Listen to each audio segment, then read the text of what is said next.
शायर कहता है कि इतने छोटे कमरे में तुम कहाँ चली आई, इतने छोटे कमरे में तुम कहाँ चली आई, देखो कैसी हालत में यार लोग रहते हैं।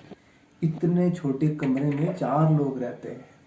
भीड़ है किताबों की, बास है शराबों की, देखो छत से लटकी हैं लाशें कितने ख्वाबों की।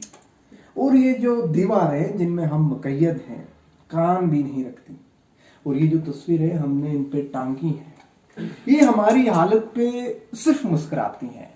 ये बेचारी तस्वीरें शोख रंग हैं जिनके पैरहन सलामत हैं, ये अभी कंवारी हैं, सोचने से आ रही हैं, ये कहाँ से समझेंगी।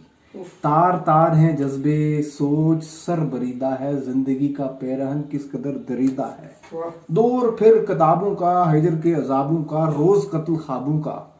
इतने छोटे कमरे में, इतना छोटा कमरा जैसे जिंदगी की पटरी पर रेल का कमरा।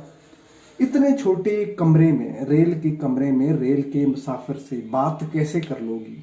इतने छोटे कमरे में लड़कियां नहीं आती, इतने छोटे कमरे में तुम कहाँ चली आई।